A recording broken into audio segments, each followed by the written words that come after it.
Mas... Olá, bom dia, boa noite, boa tarde para você que está nos ouvindo. Não sei em que horário você vai estar aí, mas muito obrigado pela sua audiência no nosso sexto Novo Normal, hoje com o professor Dante Galian para bater uma conversa muito especial conosco. Dante, que é historiador, mestre e doutor em História Social pela Escola de Paris. Dante, eu não sei falar o nome da escola. Foi Você uma loucura complementa. aqui antes, todo mundo tentando falar, ainda bem que a gente vai poupar vocês do nosso francês. E mais um prazer. Pardon my French, né? Eu não posso começar de outra maneira, senão perguntando como está em Seattle, Bruno Fiorentini. Vocês podem ver que hoje em Seattle está fazendo um friozinho. Acho que a chuvinha veio para acalmar aqui os ânimos da casa que está assistindo todos os movimentos que estão acontecendo na nossa terra Brasil aí. E o elegantérrimo Cadu Lemos, em Bragança Paulista. Estamos aqui no meio, na verdade, na zona rural, entre Bragança Paulista e Tuiuti, uma gloriosa cidade de 4 ruas, que é uma simpatia, e eu estou no meio do caminho entre as duas, mais para perto de Bragança. Mas hoje fez até um calorzinho, não está frio não, está tranquilo, mas estamos esperando aí as mudanças de temperatura. Se bem que daqui a pouco, também em maio, vem o veranico de maio também para ajudar, né? Para a gente enfrentar um pouco o que vai vir aí. Mas está ótimo. Dante, então começamos o nosso bate-papo e hoje eu vou começar de uma maneira diferente, porque o novo normal, quando surgiu, ele surgiu muito para refletir todas as mudanças que vão ser permanentes após esse episódio nosso de coronavírus e de quarentena. Mas eu vou começar pedindo para você contar um pouquinho sobre o laboratório de leitura, que é fundado por você e que eu participei, eu sei o quanto é bacana, e dar uma visão histórica, porque o que eu queria que você abordasse para a gente é o que não muda, o que é permanente no ser humano e independente de todos esses processos de mudança tecnológica e de situação permanecem constantes. Bom, em primeiro lugar, queria agradecer a você, Rogério, ao Cadu, ao Bruno, pelo convite de estar participando dessa iniciativa de vocês, uma iniciativa excepcional, muito legal, com um formato muito interessante, muito dinâmico e muito provocativo, né? Que eu acho que é exatamente isso que a gente precisa hoje em dia, né? Provocação para refletir a respeito das coisas. Então, para mim é uma grande alegria, um privilégio estar aqui batendo esse papo com vocês.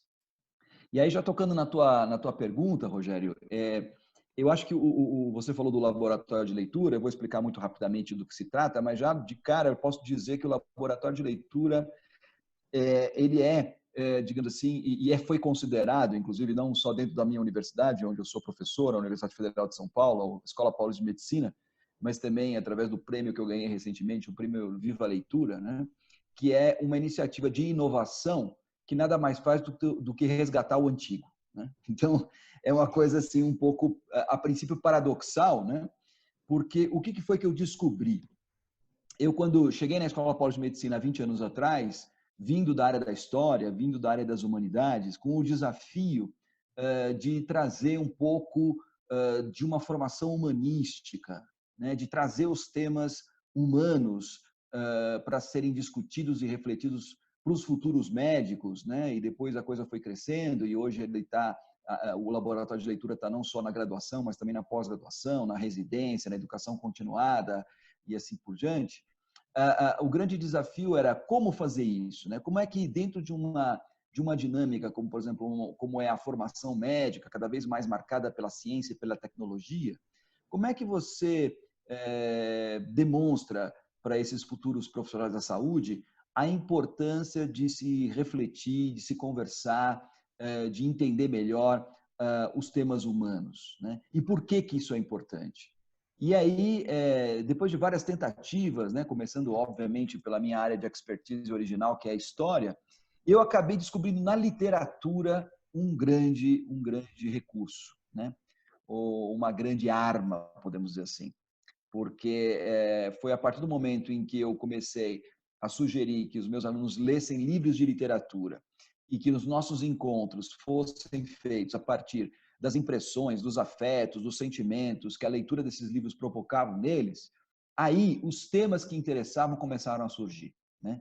Temas que estavam ligados à ética, temas que estavam ligados à empatia, temas que estavam ligados à dor, ao sofrimento, à morte, ao sentido da vida, né? E aí eu comecei a perceber efetivamente que a literatura tinha um poder, né? Um poder estético reflexivo extraordinário. Eu gosto de ressaltar esse aspecto do estético, né? Porque a palavra estética em português ela deriva do grego aesthesis, que quer dizer despertar. Ela é o contrário da anestesis, que o médico conhece muito bem.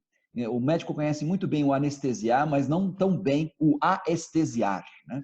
Então, assim, o que a gente começou a perceber, a partir do momento que a gente começou a trabalhar com os clássicos da literatura, é que a literatura tinha esse potencial, e tem ainda, esse potencial aestético, né? Então, assim, no primeiro momento as pessoas falam assim, puxa, que coisa estranha, o que tem a ver um livro de literatura com a minha formação na área médica, na área técnica?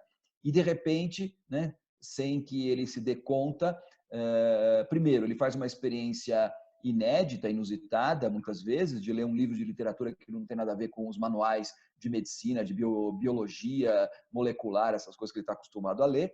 Então, ele se distrai, né? Ele se diverte lendo aquilo lá, e de repente, quando ele menos espera, né, aquela leitura está provocando nele, está despertando nele as grandes questões da existência humana, né? E essas grandes questões da existência humana são sempre as mesmas, né? E daí que a gente parte fundamentalmente do porquê que no laboratório de leitura a gente trabalha com os clássicos, né? Isso foi uma coisa que eu fui descobrindo com o tempo, não foi uma coisa a priori, foi muito experimental, né? Comecei a perceber que quando a gente levava os clássicos da literatura para leitura e reflexão, o poder de mobilização e de reflexão que eles causavam era extremamente maior do que outros livros que, de repente, os próprios alunos sugeriram, que até eram best-sellers e assim por diante, mas que não tinham a mesma pegada, né? E aí isso me levou muito a refletir. Foi aí, nesse momento, quer dizer, eu já tinha feito meu pós-doc fora, na França, mas depois eu fui fazer um trabalho aí de pesquisa em outras universidades, principalmente na Inglaterra, no King's College de Londres, onde eu fiquei também lá 2 anos trabalhando e pesquisando. E aí que eu fui constatando efetivamente que aquilo que a gente fazia aqui na Escola Paulista de maneira muito experimental era algo que correspondia, né, a uma experiência humana milenar, né, e que foi explorada durante muitos e muitos séculos no processo educativo, mas que com o desenvolvimento da ciência e tecnologia acabou sendo esquecido. Então, o que a gente está fazendo é resgatando o antigo para propor o novo, né? E é nesse sentido que eu acho que é um pouco assim, muito surpreendente, não só para os alunos, porque isso começou na escola de medicina e agora eu tenho levado essa metodologia para muitos territórios, principalmente na área corporativa, você sabe bem, né? Eu tenho trabalhado em empresas, né, dentro da área de formação na área de recursos humanos, assim por diante, e a surpresa é sempre a mesma, né? Quer dizer, como é que textos que foram escritos há 100, 200, 1000 ou mais de 1000 anos atrás, né, acabam suscitando nos leitores e despertando reflexões sobre temas, né, que são, ao mesmo tempo, super presentes, super atuais, mas são temas eternos, né? Dentro dessa dinâmica mesmo da literatura, que é algo universal e perene, né? E é nesse sentido que eu fui descobrindo que o clássico é aquele que permanece porque, quer queira, quer não, nós também permanecemos. Muita coisa muda, né? E agora a gente está justamente discutindo isso, né? Quanta coisa tem mudado e vai mudar em função dessa situação que a gente está vivendo. Agora, outras coisas não mudam, né? E é importante a gente também não só falar das coisas que mudam, mas também quais são as coisas que permanecem, ou as coisas que devem permanecer, ou as coisas que permanecem e a gente não gostaria que permanecesse. Eu acho que é um pouco por aí. Putz, excelente. Eu acho que essa coisa das coisas que a gente não gostaria que permanecessem, né? Isso abre um leque gigantesco, né? Porque se você considerar, né, vamos falar, né, um pré-apocalipse. O que é o apocalipse, né? No grego fala, né, a revelação. Nós estamos nesse momento, a revelação da fragilidade humana, quer dizer, não precisou de uma bomba, não precisou de um tiro, nós estamos no meio de uma mudança global, de um planeta parado, e dentro disso, mudanças são esperadas, são desejadas, mas nem todas acontecerão por conta da nossa condição, de coisas que não mudam. Isso. Então, como é que... Eu acho, Cadu, eu acho que, de fato, quer dizer, a gente não pode, e eu acho que 20 anos de experiência, né, de maneira mais concreta, e lendo e discutindo os clássicos, estudando o poder da literatura no sentido da formação e da humanização, e, claro, toda uma formação que já vem de muito mais do que 20 anos, eu não vou aqui dizer para não ficar revelando idades, essas coisas tal, que são constrangedoras. É bom. Aqui está todo mundo velho, menos o Bruno. O Bruno é o Petis da turma. Mas, enfim, são muitos e muitos anos em que a gente vai, de fato, aprendendo, né? Com a própria criação humana, com a criatividade humana, principalmente através das artes, da literatura e assim por diante, né? Que o grande caminho, né, para a gente evitar a repetição, digamos assim, insistente e viciosa dos mesmos erros, né? É a questão da consciência, né? Eu acho que tem duas coisas assim muito importantes que são, quando você fala de humanização, quando você fala de formação, na verdade o que você está falando fundamentalmente, ou pelo menos deveria falar, despertar da consciência, né? E eu acho que nesse sentido a literatura, a história, a filosofia, as humanidades, né, são um conjunto de saberes privilegiado para o despertar dessa consciência. O despertar da consciência não garante necessariamente que as coisas irão mudar, né? Eu acho que a gente vai ficar mais desperto, a gente pode ficar mais consciente, mas, como dizia efetivamente Santo Agostinho, ele falava assim que a demonstração da verdade ela não é suficiente para que a gente acabe aderindo a ela, né? Tem uma outra dimensão, como os filósofos da antiguidade acreditavam nisso, né? Se a gente for demonstrar muito claramente o que é a verdade de maneira racional, de maneira lógica, assim por diante, por sermos seres inteligentes, nós instintivamente aderimos a ela, né? Reconhecemos como sendo verdade e escolhemos o caminho da verdade, do bem e do bom, né? Do belo, né? Santo Agostinho falava assim, gente, a demonstração pode ser a mais eficaz, a mais lógica, a mais clara, cristalina possível. Mas tem um outro conteúdo dentro da condição humana que, além da razão, está na dimensão da vontade, né? A gente precisa ter vontade de aderir, né? A gente tem que estar disposto, muitas vezes, porque fazer uma aposta naquilo que é bom, naquilo que é certo, muitas vezes significa abrir mão, né, de certos ganhos, né, de certos costumes, de certos hábitos, né, de certos valores que efetivamente a gente nem muitas vezes ou quase nunca está disposto a abrir eles, né? Um clássico que mostra muito bem isso, por exemplo, é Hamlet, do Shakespeare, né? Quando, depois que o Hamlet apresenta a peça de teatro para o tio, né, que era usurpador, que havia matado o pai e se casado com a mãe, quando o Hamlet, ainda em dúvida, né, porque a única referência que ele tinha era o fantasma do pai que tinha aparecido para ele e falava assim, Hamlet, ele me matou, vai, me vinga, aquela coisa toda, né? Ele falou, não, eu não posso tomar uma decisão baseada, né, na aparição de um fantasma, eu preciso de alguma coisa mais concreta. O que ele faz? Ele monta uma peça, e nessa peça ele faz com que os atores representem aquilo que, segundo o fantasma, aconteceu na realidade. Quando a coisa acontece, o rei, usurpador, assassino, né, fraticida, ao assistir a peça, ele demonstra efetivamente que ele fica profundamente afetado com aquilo, né? E tem a famosa frase, né, uma das mais famosas do Shakespeare, "Give me sunlight", né? Que o cara fica mergulhado na escuridão, né? E aí, quando ele se retira, tal, ele reconhece, num monólogo também muito importante, a culpa dele, né? Ele percebe que ele fez a maior besteira da vida dele, né? E naquele momento, se ele quisesse, ele poderia reverter aquilo, ele poderia pedir perdão, ele poderia confessar sua culpa, aceitar a punição que aquilo representaria, assim por diante. Mas ele falou assim, mas ao fazer isso, eu perco o reino e a mulher. Cara, acho que eu não estou afim.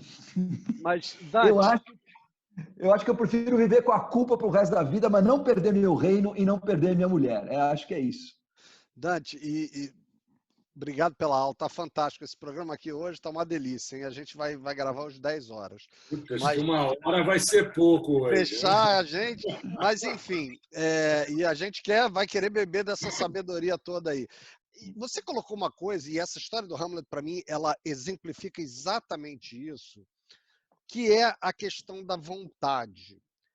E aí eu vou colocar um outro aspecto que eu gostaria que você comentasse, que é a questão da referência, do contexto. Porque talvez o que seja bom para mim não é bom para você, né? E do meu ponto de vista, é aquele negócio, né? Do meu ponto de vista, eu acho bom, mas do seu talvez não seja. Então, cada ponto de vista é a vista de um ponto, já dizia o Cadu Lemos aqui para mim. Então, assim, como é que você vê isso, desse ponto de vista da referência? Como é que a referência e o contexto entram nessa história que você contou aí para gente? Eu acho assim que a gente desde então, né, quer dizer, fundamentalmente desde Hamlet, né, desde Shakespeare, né, que e é até interessante a gente estar falando sobre ele porque ontem se comemorou o aniversário de morte do Shakespeare, né, e coincide justamente com o aniversário de morte do Cervantes, e é por isso que eles escolheram essa data para comemorar o Dia Mundial do Livro, né? Foi justamente ontem, 24 de abril, né? Perdão, 23 de abril, hoje é 24 de abril, 23 de abril foi ontem.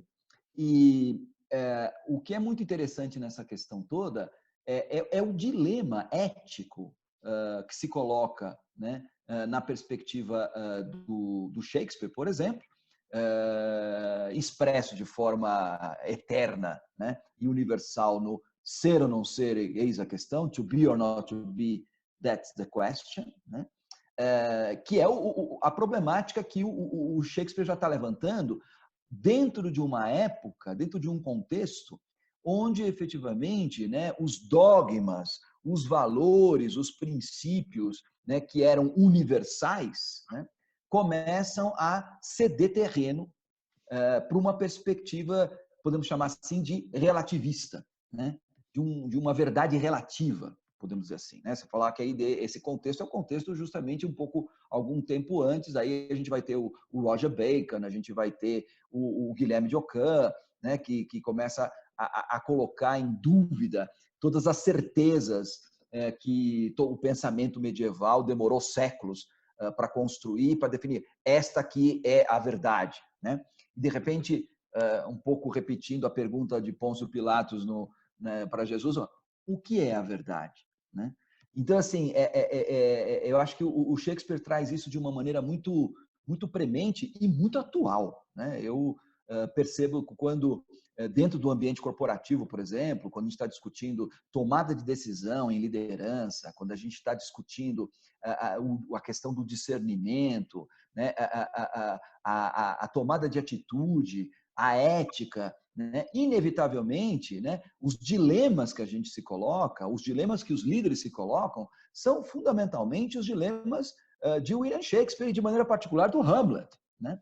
Que eu acho excepcional, porque, em última análise, a problemática ética em Shakespeare, por exemplo, ela é colocada num outro patamar, né? Não só mais saber o que é, o que não é a verdade, mas, efetivamente, uma vez visto o que é para ser feito, fazer ou não fazer, né? Eu até um pouco brinco quando eu estou discutindo o Hamlet com os participantes do laboratório, que eu acho que to be or not to be está diretamente ligado ao to do or not to do, né? Então, assim, eu acho que tem muito a ver com a questão da atitude, né? Então, veja só, uma questão. A modernidade, quer dizer, até a Idade Média, as coisas estavam colocadas de uma maneira muito externa, né?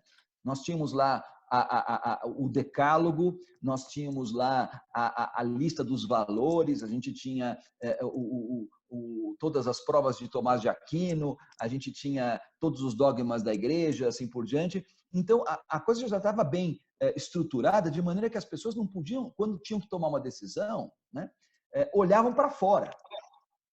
A partir da modernidade, que é o tempo que a gente está vivendo, essa tomada de decisão passou a se tornar muito individual, né, e muito subjetiva. Isso não quer dizer que ela não exista, não quer dizer que não existe a verdade, não existe a coisa certa a ser tomada, mas assim, vai muito nesse sentido que você está colocando aí, né, de que a verdade ela tem que ser descoberta por cada um dentro de circunstâncias concretas, né? E como é que você se prepara para isso? Porque não adianta agora só você ficar estudando código de ética, né? Não adianta você ficar lendo a Constituição, né, e achar que dessa forma você vai estar preparado para enfrentar os dilemas da vida, né? A questão é muito mais complexa, né? Então, eu acho que assim, o que faz com que o antigo se torne extremamente moderno é que o que nós estamos diante de um desafio educacional, né? O que vai mudar para frente? Vai mudar isso, né? Não vai dar mais para a gente continuar formando as pessoas como a gente vinha formando até agora.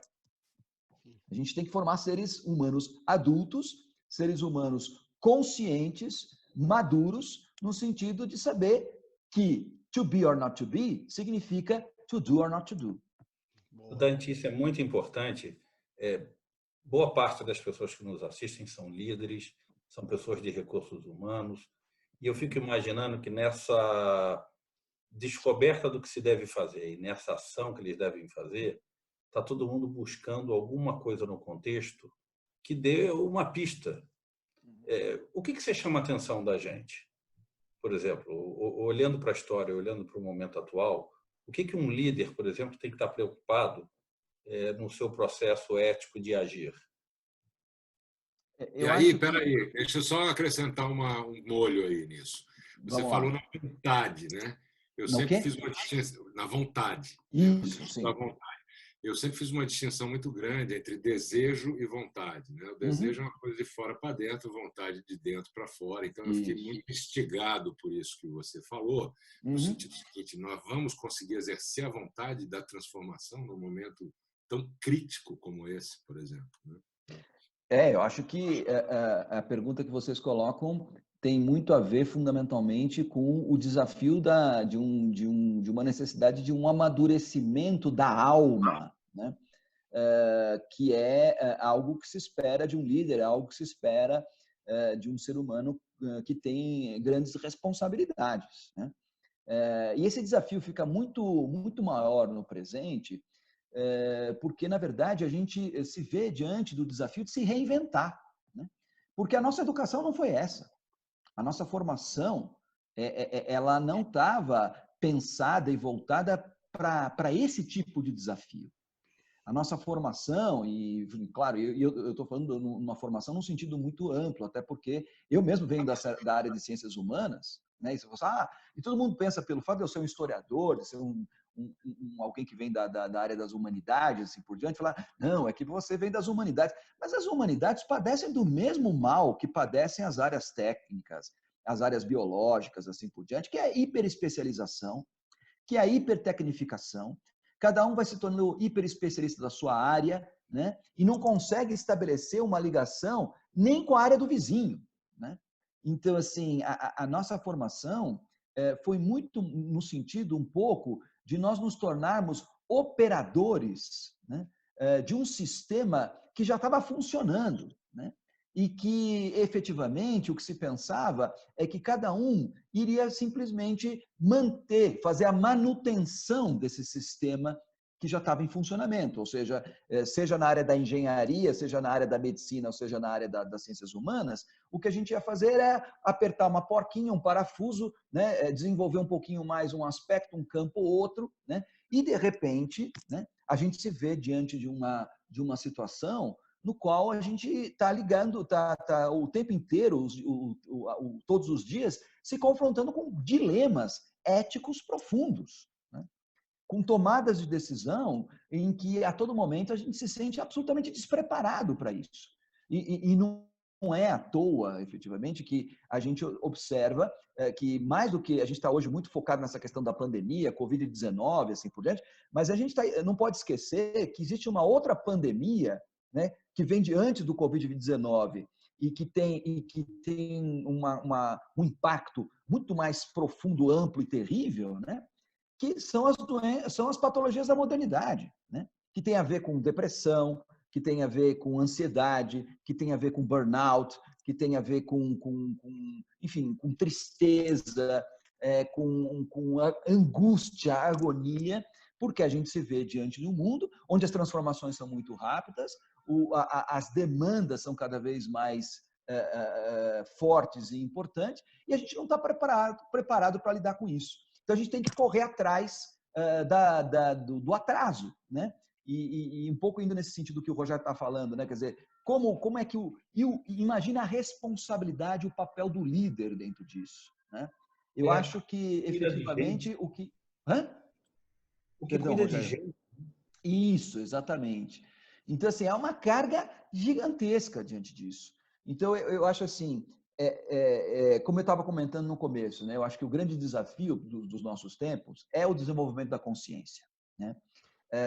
O líder é esse sujeito responsável no âmbito, seja educacional, seja empresarial, corporativo, assim por diante, por ser aquele que vai gerar ou vai provocar as condições para o desenvolvimento dessa consciência. Como que ele faz isso, né? Por onde ele tem que começar? Por onde ele deve partir? A partir da sua própria consciência, né? Então, assim, o que eu tenho falado muito nessas conversas que eu tenho falado com liderança, assim por diante, é justamente chamar a atenção de que, assim, hoje em dia, para você ser um líder que esteja à altura, né, de enfrentar os desafios, de liderar pessoas, de formar pessoas, né, para este mundo que está surgindo, a grande responsabilidade é você fazer esse mergulho dentro de você mesmo. É você fazer esse mergulho dentro do despertar da sua própria consciência. É a viagem para dentro, né? A gente está só viajando para fora, os estímulos externos constantes. Isso que você falou com relação às patologias psicológicas contemporâneas aí me faz lembrar um livro que eu li o ano passado que eu gostei muito é aquele filósofo coreano chama Byung-Chul Han. Sim. O nome do livro é A Sociedade do Cansaço e ele retrata ali exatamente isso que você falou, né? Quer dizer, e aí está na nossa cara, né? Está hoje debaixo do nosso nariz uma oportunidade para começar a mexer nisso, né? Quer dizer, exatamente. Mas, Cadu, você sabe que eu tenho aliás, eu estou aqui, trouxe o Dom Quixote para celebrar. Opa, que beleza! O Cervantes, então eu trouxe ele aqui para fazer parte do nosso programa hoje. Ele vai ficar aqui hoje e vai ficar de olho na gente. Mas, basicamente, eu tenho uma visão, não sei se é diferente, mas tentando trazer isso, até levando-se em consideração o que você está falando e partindo do livro e da história, né? A gente pega Campbell, que fala sobre a jornada do herói. Né? E a jornada do herói ela serve para... Realmente é impressionante como ela se encaixa em toda história é assim. Eu vejo isso um pouco dessa forma. Eu acho que assim, cada geração tem os seus desafios, alguns mais profundos, alguns mais pronunciados que outros. Essa geração certamente está sendo desafiada porque a gente, de certa forma, mudou o patamar do que era um trauma, né? Então, antigamente, trauma era o cara que tinha ido para a guerra, trauma era uma coisa... Mas como a gente não enfrenta guerras nem nada há muito tempo, enfim, de repente, trauma é o bullying na escola, trauma é uma frustração por não ter conseguido ganhar uma partida de futebol, enfim. E fora isso, né, toda essa velocidade de informação e tal, então a gente tem essas patologias mais pronunciadas hoje, e agora esse marco com essa crise que, de novo, é uma coisa muito evidente, mas que para mim, de novo, é esse herói, esse personagem que somos nós e que você ressaltou muito bem, né, principalmente os líderes, que saem da sua zona de conforto, vão ser desafiados e que voltam para casa com mais conhecimento para o bem ou para o mal. mas eles Sim. voltam mais bem preparados para enfrentar a nova realidade. Então, eu não sei, eu vejo isso de uma forma mais cíclica. Faz sentido? Faz sentido. Eu acho que, sim, a todo momento a gente está sendo desafiado, né? Eu acho que a todo momento, todo momento histórico traz a sua própria carga, né? Os seus próprios desafios, né? Claro, a gente fala muito, não, as pessoas que passaram por guerras, as pessoas que passaram por calamidades, assim por diante. Bom, mas nós também temos aí as nossas calamidades, nós também temos os nossos desafios de todos os dias, e assim por diante. Eu acho que isso é inevitável, acho que isso faz parte da história humana e vai continuar fazendo enquanto existirem humanos aqui nesse planeta. O que eu acho que faz a diferença, fundamentalmente, né, Bruno, no sentido assim, o quanto eu me formo, o quanto que que esses desafios e essas coisas inevitáveis da história, da humanidade, assim por diante, me preparam melhor para lidar com isso e acabam me colocando numa posição natural de liderança, né? E eu acho que isso tem a ver fundamentalmente, quer dizer, se a gente for fazer uma espécie assim de uma radiografia, se é que isso pode ser feito, né, do ponto de vista do que é esse espírito, essa alma do líder, né, eu acho que tem muito a ver fundamentalmente com a capacidade reflexiva, né? A capacidade reflexiva. Então, assim, não são necessariamente aspectos de formação, não são aspectos de educação específicos que também são importantes, né? Tanto é que a gente sabe que, claro, a formação de um líder passa muito pela questão do repertório, passa muito pela questão dos instrumentos que você usa para formar e assim por diante, a metodologia. Mas eu acho que o mais importante nessa história toda é o quão essa pessoa reflete sobre aquilo que ela vive, né? Na medida em que ela reflete, ela vai tirando conclusões, ela vai estabelecendo conexões. E isso, obviamente, quer dizer, em primeiro lugar, tem um impacto do ponto de vista cognitivo, do ponto de vista intelectual, né, que é mobilizador, né? E aí que eu justamente volto a juntar aquela questão que eu tinha comentado no começo, que depois o Cadu também retomou ao falar da vontade e do desejo, né? Porque vontade tem a ver fundamentalmente com liberdade, né? A vontade significa o seguinte: eu quero fazer isso, mas poderia não fazê-lo. É diferente do desejo. O desejo é uma coisa que te acomete, o desejo é uma coisa que te impulsiona, né? A vontade, né, já está num outro plano, né? Está no plano de assim, eu gostaria de fazer, mas será que eu faço? Né? E aí é nesse sentido que a gente pode desenvolver melhor a nossa vontade, né, na perspectiva do desenvolvimento da reflexão. E essa é um pouco a experiência que eu tenho colhido um pouco com essa experiência toda com a literatura que eu faço, com o laboratório de leitura, porque eu tenho percebido ao longo desses quase 20 anos que eu venho trabalhando com isso, que esse jogo de leitura e reflexão e discussão e de conversa como a gente está fazendo aqui agora nós estamos falando de assuntos assim variados, né? Mas em geral nos laboratórios de leitura a gente está discutindo livros, né? Personagens, atitudes, né? Aí eu vou percebendo que esse exercício constante de leitura e reflexão faz com que a gente tenha o desenvolvimento da inteligência e da vontade. Inevitavelmente, né? Em maior ou menor grau, obviamente, não é todo mundo que é afetado da mesma forma, do mesmo jeito, né? Até esse é o meu grande problema, muitas vezes, quando eu vou vender o laboratório de leitura, né? Porque muitas vezes acontece assim, que então se eu fizer o laboratório de leitura para minha equipe, depois de quantos encontros que eles já estão preparados para sair aí como grandes líderes? Gente, não dá, né? Quer dizer, é um negócio muito qualitativo isso aqui, né? Mas, de qualquer forma, é assim que a gente funciona, né?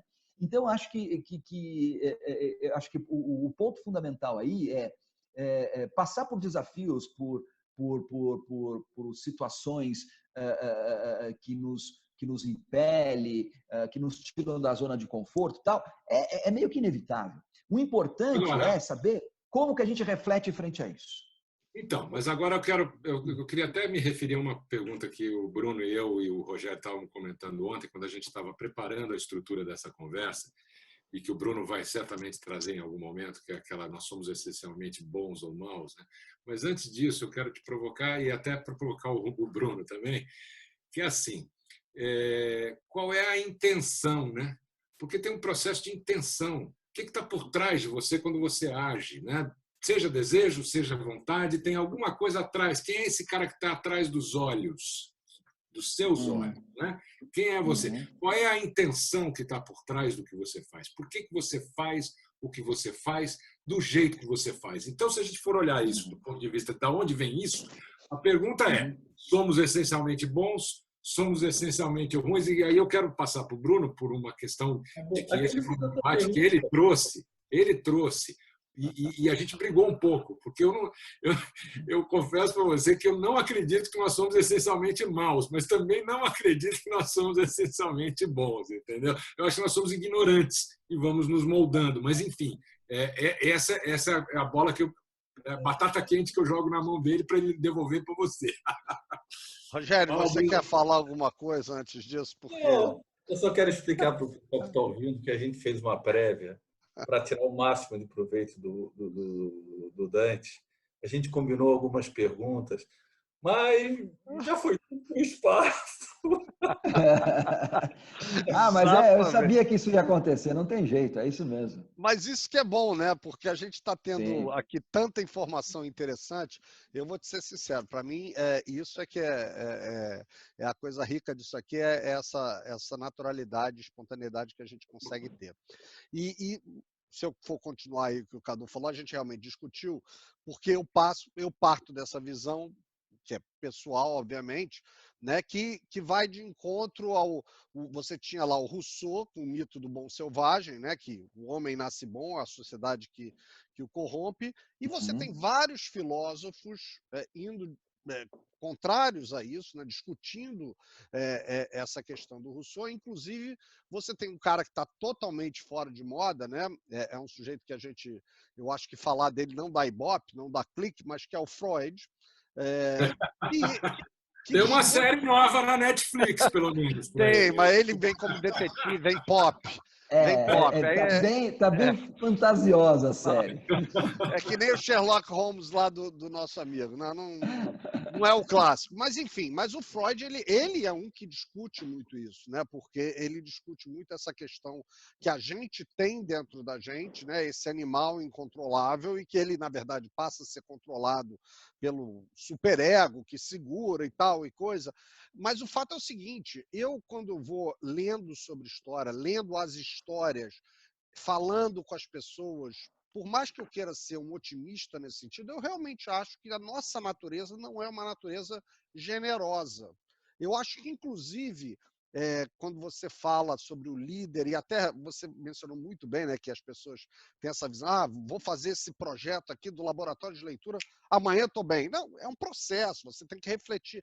Eu acho que, inclusive, o compartilhamento dessa reflexão e tudo mais parte de uma agenda, no final das contas, muito pessoal e egoísta, talvez, de eu querer também crescer e me promover, o que eu ganho com isso, what's in there for me. Então, eu talvez tenha uma visão um pouco diferente, mas queria jogar esse tema aí para você. Você citou aí o Rousseau, você citou o Freud, né? E, claro, sempre na contraposição do Rousseau, sempre também as pessoas se lembram muito do Thomas Hobbes, né? O homem é o lobo do homem, aquela questão toda. Mas eu vou te responder com um escritor, né? Que eu acho que, de uma maneira literária e ao mesmo tempo profundamente filosófica, ele exprime bem o que eu penso a respeito dessa questão do bem e do mal, que, aliás, também está formulada por outro autor que a gente acabou de citar aqui, o Shakespeare, né? Na trama do Macbeth, né? Logo no primeiro ato, quando as bruxas vão fazer as profecias para o Macbeth e para o banco, quando eles chegam na charneca, né? Elas começam falando assim: o bem e o mal é tudo igual. Na tradução do Manuel Bandeira, né? Na tradução do Bandeira, né? Alguns traduzem mais ao pé da letra no inglês, né? O belo e o feio são iguais e tal, mas essa leitura que o Manuel Bandeira faz de Shakespeare é maravilhosa. O bem e o mal é tudo igual. Né? Mas assim, o que eu acho, o que eu gosto assim, e o que eu acho que tem uma visão que me parece mais próxima da realidade, né? Quer dizer, que não fica nem no plano do Rousseau, nem no plano do Hobbes, e nem no plano do Freud, assim por diante, é o Dostoiévski, né? O Dostoiévski, e de maneira particular, eu acho que é uma questão central para o Dostoiévski, como, aliás, é a questão central de todos os clássicos, né? De toda a história da literatura, de toda a história da arte, assim por diante. O que somos nós? Né? E tem um livro que foi a última obra escrita pelo Dostoiévski, que foi a culminância mesmo de toda a sua produção literária, artística, intelectual, que é Os Irmãos Karamazov. Né? É um livro monumental, são quase 1000 páginas, né? E um livro difícil de ler, mas um livro extraordinário, extraordinário. Talvez é uma das obras assim mais impactantes, mais profundas, mais completas na história da literatura universal, né? E chega um certo momento em que tem 2 frases nos Irmãos Karamazov que eu acho que são muito adequadas para a gente refletir sobre essa questão: o que somos nós, né? Numa das conversas, o Alyosha Karamazov, que é o irmão caçula, está conversando com o Ivan, ou perdão, com o Dmitry Karamazov, né? E o Dmitry Karamazov é um cara arrebatado, um cara apaixonado, né? E é um cara que se deixa levar pelos sentimentos, né? E obviamente só faz besteira, né? Só que ele é um cara relate sometimes. Isso. E depois ele se arrepende, né? Mas assim, por outro lado, ele fala assim: mas eu né, tenho essa alma grande, né? Reconheço que isso me causa problemas, mas eu acho que toda vez que eu for querer limitar a minha alma, né, eu vou estar indo de encontro à minha natureza, né? E ele fala assim: Alyosha, o Dmitry fala para ele: Alyosha, Deus criou o homem muito amplo. Eu, se fosse Deus, teria criado ele um pouquinho mais estreito. Então, eu acho assim, acho que a primeira coisa é a gente admitir efetivamente essa amplidão, né? E dentro dessa amplidão que caracteriza o fenômeno humano, vou chamar assim, né? O fenômeno humano, para não cair em nenhum psicologicismo, nenhum filosofismo, né? Dentro dessa coisa que é o fenômeno humano, dentro dessa amplidão, cabe tudo. Né? Cabe todas as contradições. Né? Isso é terrível e é maravilhoso ao mesmo tempo. Depois, um pouco mais adiante no livro, tem um diálogo entre Alyosha e Ivan Karamazov.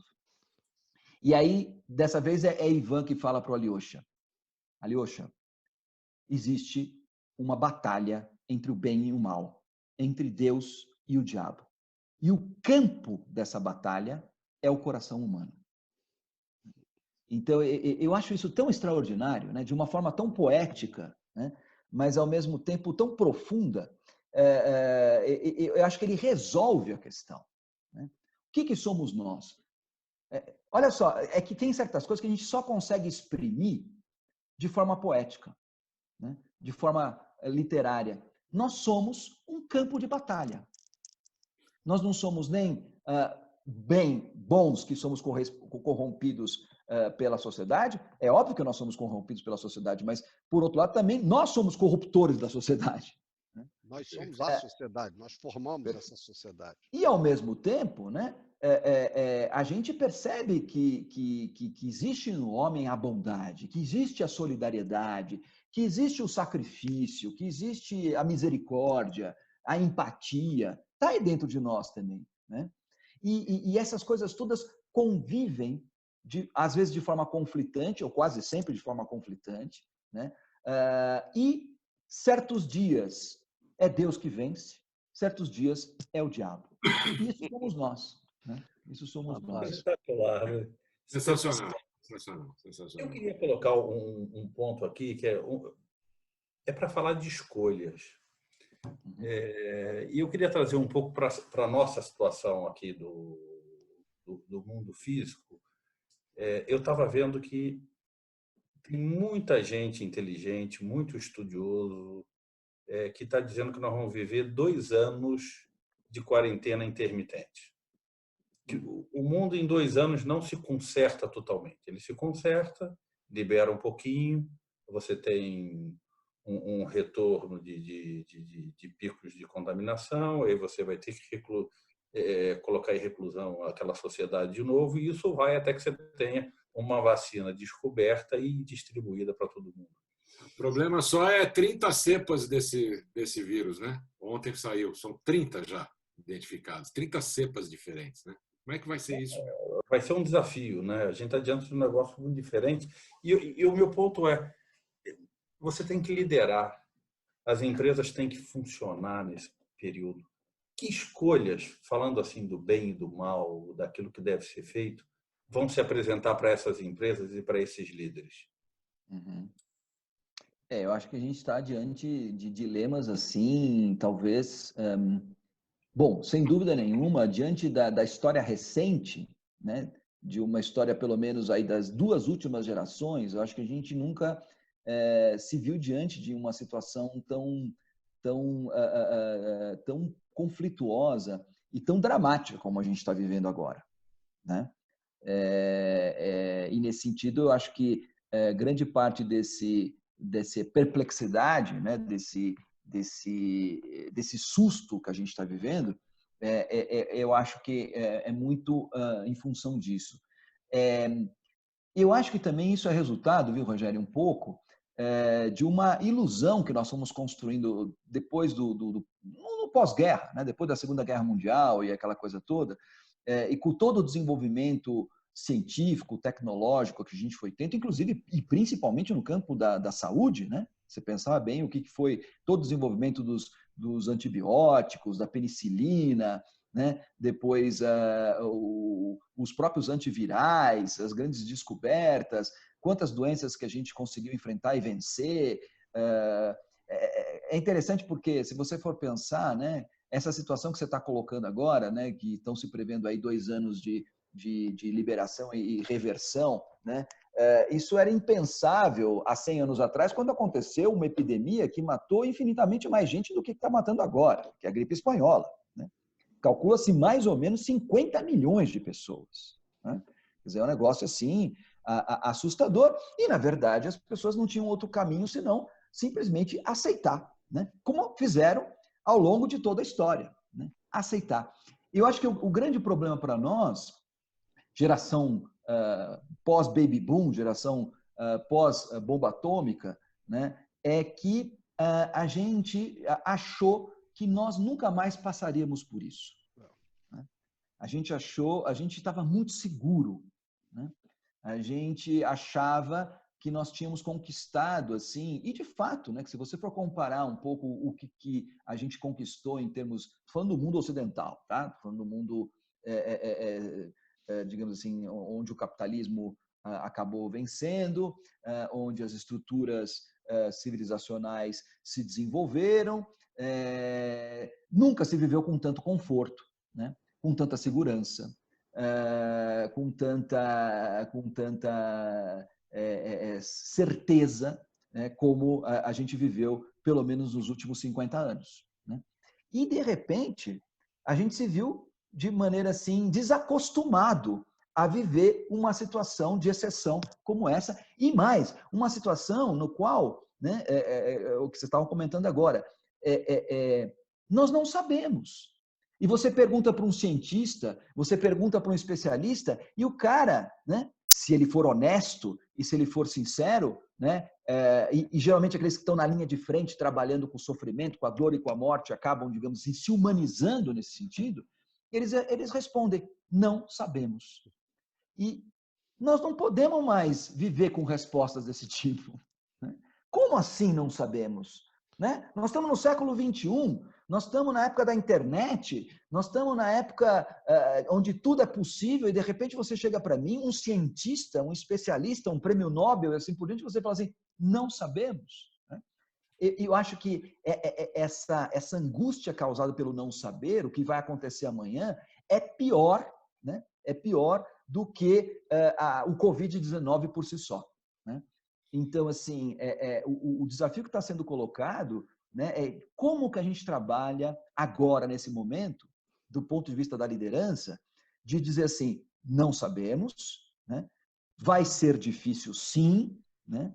Mas vamos continuar vivendo, né? Viveremos tempos difíceis. Tudo bem? Para a maior parte das pessoas, talvez não seja tão fácil assim encarar isso, né?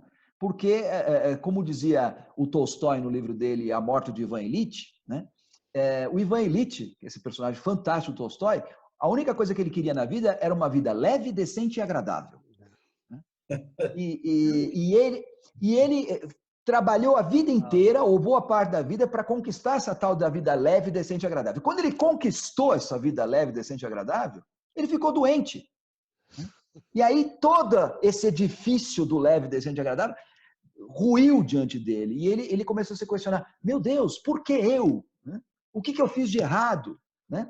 E assim por diante. Eu acho que a gente está vivendo um pouco essa síndrome de Ivan Ilitch nas nossas vidas atualmente. A gente está por outro lado, é tolo, né, esse sentimento, porque se a gente olhar aqui, porque eu não, o planeta inteiro está afetado. Claro, né? claro. Quer dizer, claro. então eu fico pensando assim, agora tem uns papos aí, não, e agora é uma chance para acelerar a evolução humana, porque tem. Não, eu já desconverso, eu já não me desinteresso, porque para mim é um momento de reativar coisas que se perderam ao longo do tempo. Sim, sem dúvida. Valores fundamentais estão começando a se reacender agora, de alguma forma, aqui e ali.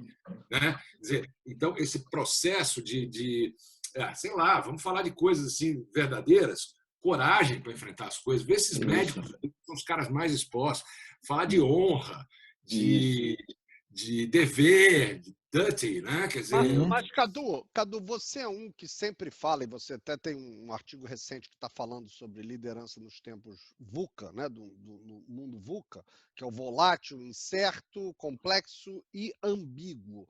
E eu acho que o que o Dante colocou agora, que eu queria ressaltar, é essa questão da ambiguidade. E como é fácil a gente falar lida com ambiguidade, mas agora que nós estamos numa época onde essa ambiguidade ela é externa, interna, e não tem ninguém, não tem uma âncora, não tem um corrimão para você se segurar, é que é um desafio enorme, né? E as pessoas vão ter que aprender a lidar com isso. Então Agora, é tentador, né, Bruno? Você está certíssimo. E eu acho que assim, o que a gente ouviu do Dante foi muito especial. Foi muito especial. Assim, vai ficar ressonando aqui por um bom tempo na minha cabeça até eu tentar organizar as ideias.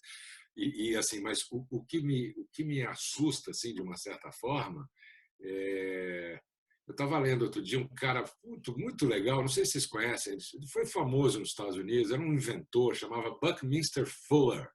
Não sei se vocês já ouviram falar nesse Sim, já ouvi falar. Um cara ótimo. E ele falava assim, que tudo que ele queria na vida era uma coisa que pudesse ser o mundo cooperando de forma espontânea, né, sem afetar a ecologia e que desse tudo certo em curto prazo. Então, aquilo tudo que ele desejava, e ele inventou muitas coisas legais e tal, é um pouco desse sentimento que eu fico muito angustiado quando eu vejo essa ambiguidade que a gente está discutindo, porque nós temos uma oportunidade de movimentar de fato, né?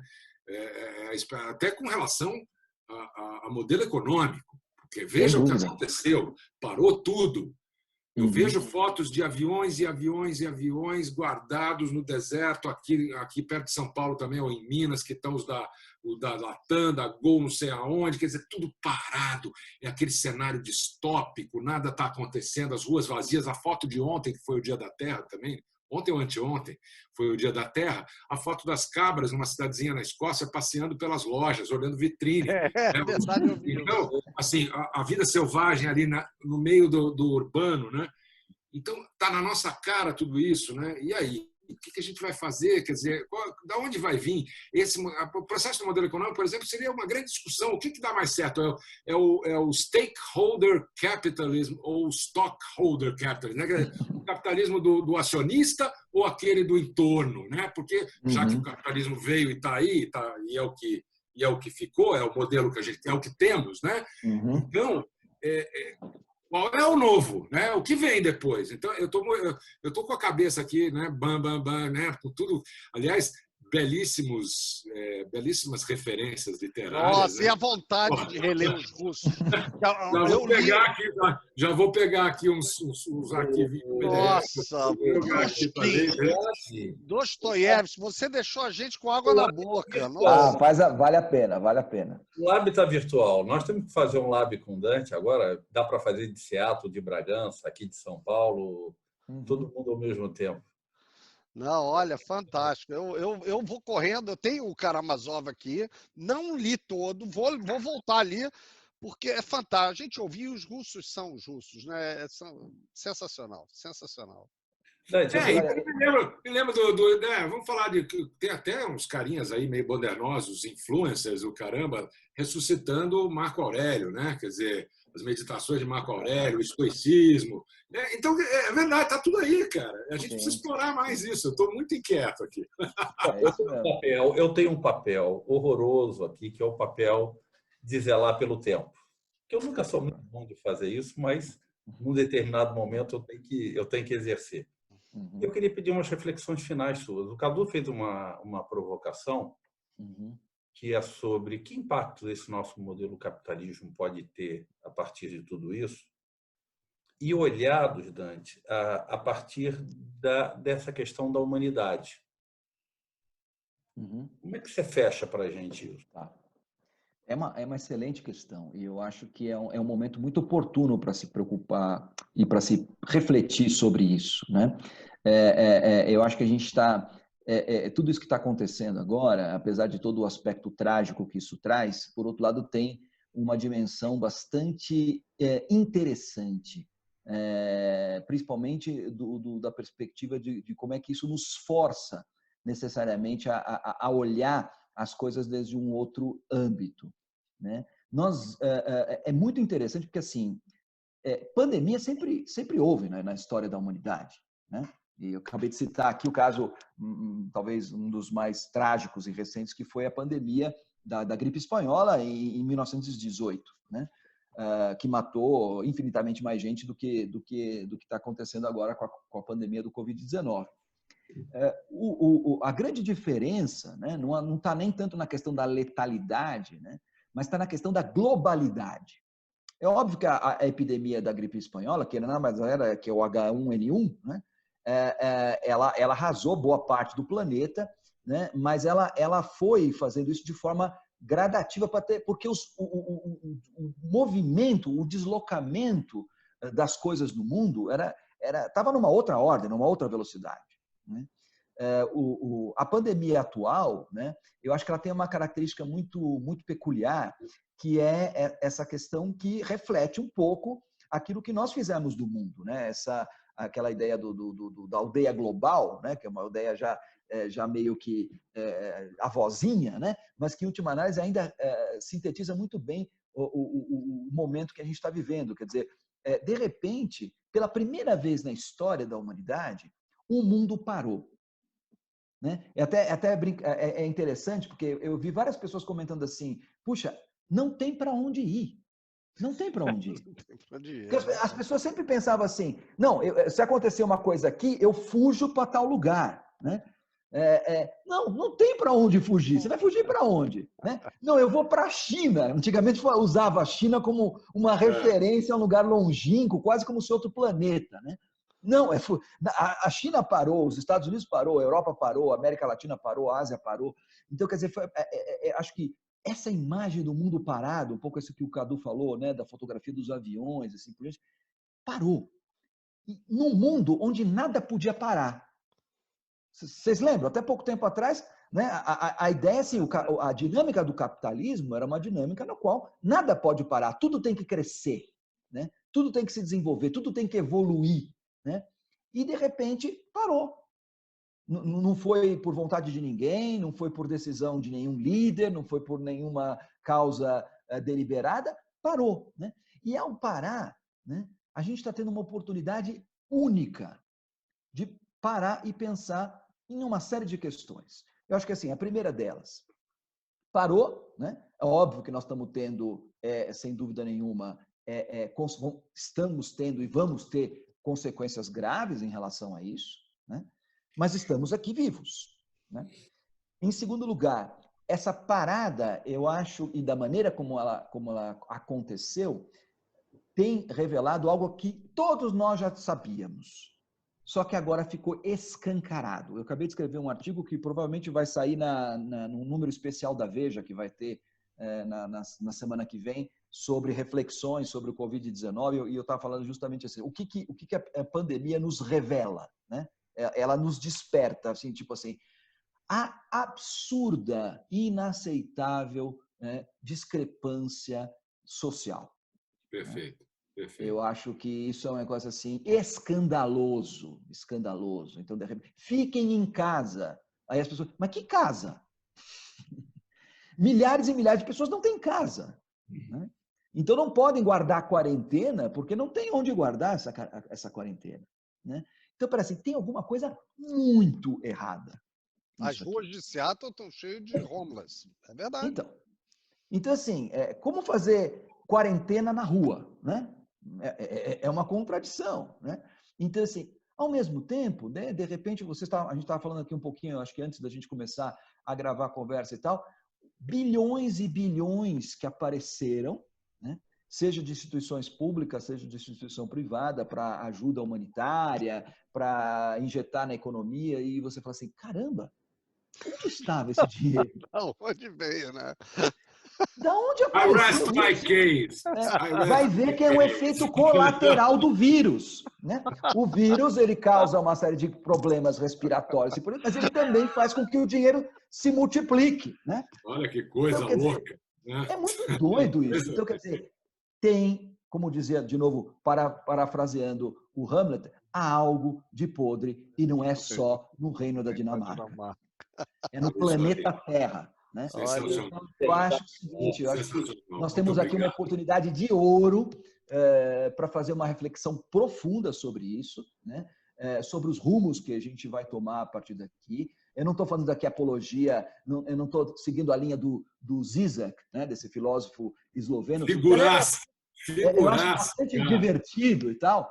Ele é uma figura. O Instagram dele é engraçado, mas ele é completamente louco. Não, ele é completamente pirado, né? Mas, assim, e ele não sei de onde que ele tirou essa ideia. Bom, pior é o nosso ministro de Relações Exteriores, que fez uma leitura do Zizek, que é adotando mais louca.